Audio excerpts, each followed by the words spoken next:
Good morning, class. So today we have something kind of a history class.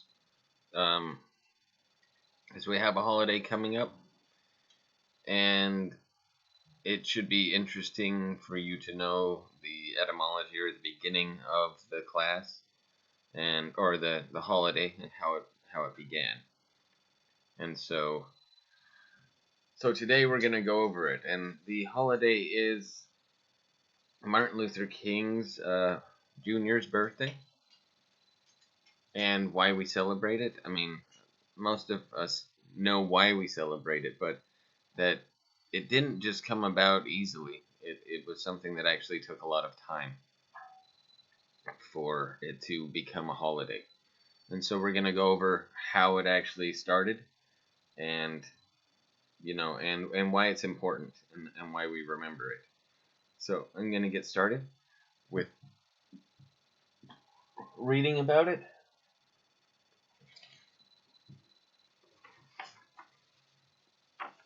So Martin Luther King was born on January 15th. I don't know what year. Sorry, I should have looked that up before I did this. But he was born on January 15th. I always remember it since I was a kid because I was born on January 14th. And I always had the next day off of school. I mean, but the funny thing is that after finding out more about this history, I didn't realize that I didn't always have the next day off of school. It took a long time for this holiday to actually be a national holiday. It took a long time.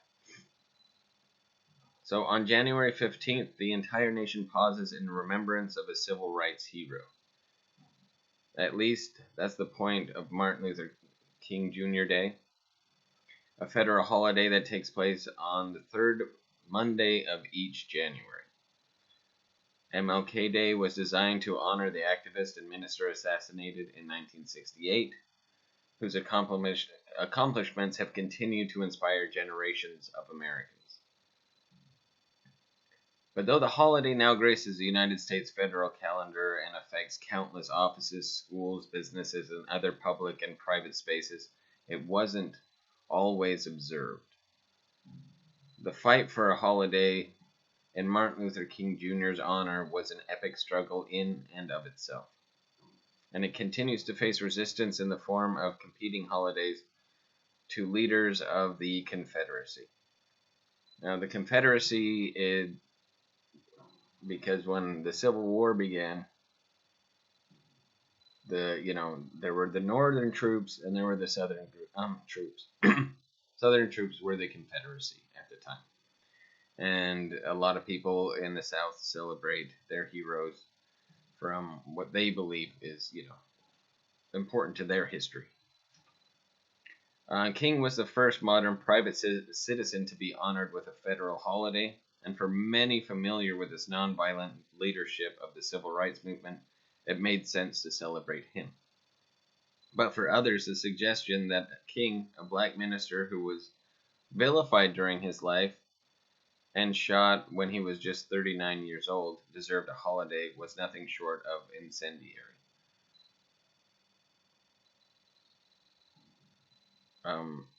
The first push for a holiday honoring King took place just 4 days after his assassination. John Conyers, then a Democratic congressman from Michigan, took the floor of Congress to insist on a federal holiday in King's honor. However, the request fell on deaf ears. So it wasn't received very well. And again, that was, back in 1968. So quite a while ago. One of the few black people in Congress, Conyers had been an active member of the civil rights movement for years. He had visited Selma, Alabama, in support of King and the 1965 Freedom Day, one of several mass voter registration events in which large numbers of African Americans attempted to register to vote despite local defiance and armed intimidation.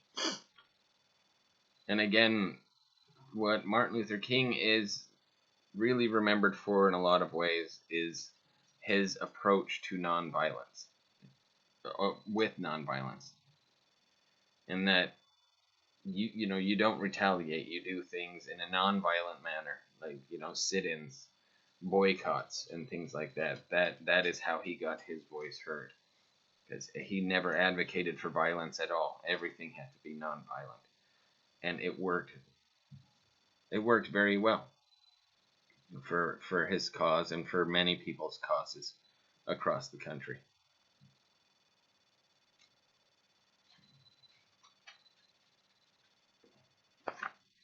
And I always end up taking too many papers. So with the first bill failing, Conyers was undaunted.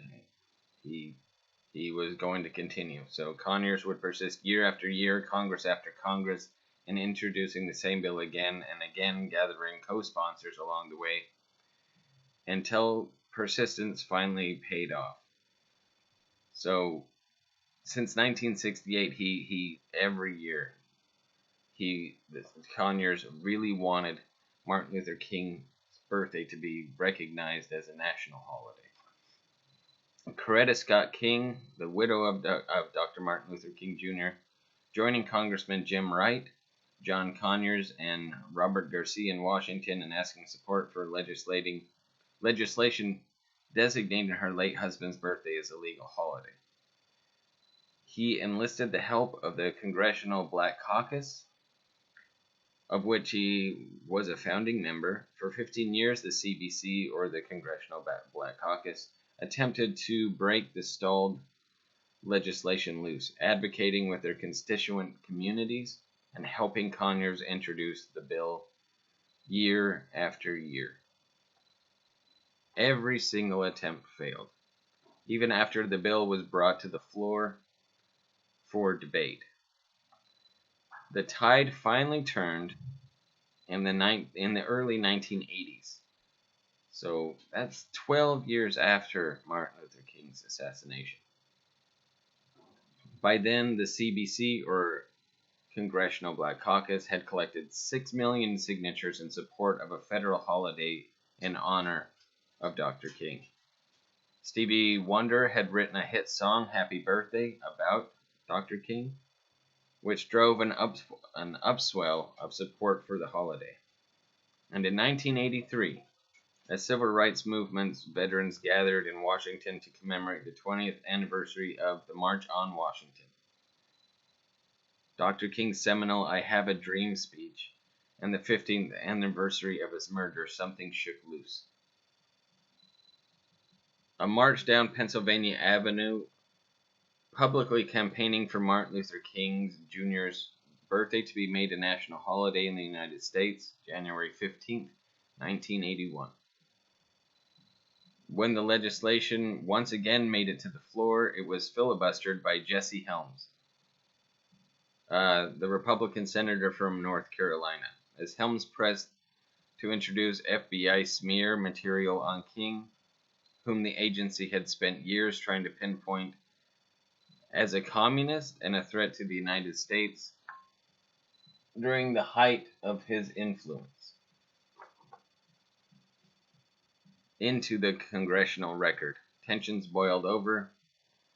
Daniel Patrick Moynihan, the senator from New York, brought the materials onto the floor, then dropped them to the ground in disgust in a pivotal movement to the debate. The bill passed with ease the following day, and President Ronald Reagan immediately signed the legislation.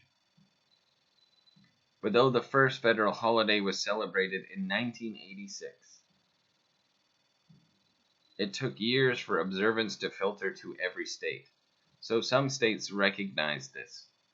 Some states said, yes, this is definitely somebody we should celebrate. We should celebrate their legacy and what they did for the country and what they did for many people in the country. But it still took a long time for every state to recognize it. Several southern states promptly combined Martin Luther King Jr. days with holidays that uplifted Confederate leader Robert E. Lee And again, this goes back to the Civil War, which was far back from the Civil Rights Movement in the 1960s. Who was born on January 19th? Robert E. Lee was. Arizona initially observed the holiday, then rescinded it, leading to a years-long scuffle over whether to celebrate King that ended in multiple public referenda, major boycotts of the state, and a final voter registration push that helped propel a final referendum towards success in 1992. And that was Arizona. And it wasn't until the year 2000, so 42 years after his assassination and after the initial bill that people were trying to pass, it wasn't until 2000 that every state in the Union finally observed Martin Luther King Jr. Day. Today, the holiday is still celebrated in conjunction with a celebration of Confederate figures in some states, but after 3 decades of contention and controversy, it is observed. And again, Martin Luther King was a great man. He helped to uplift this nation in many ways. And we do celebrate what he's done. And it's an important holiday. It's an important holiday for us all to remember. Because, there comes times where you need to stand up and fight for your rights. And make sure that you're on the right side of history. When it comes to nonviolent approach to making sure that people have things that are equal. Even and not just equal but equitable. And so it's a great day in history, and I hope all of you celebrate it. But really, this is the reason I did this was to help understand the struggle that not only went before this holiday, but why it's important now.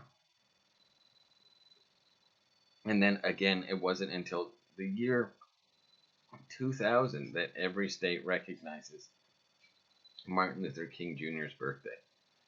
But it is recognized, and that is a wonderful thing. And it's a wonderful thing to think about.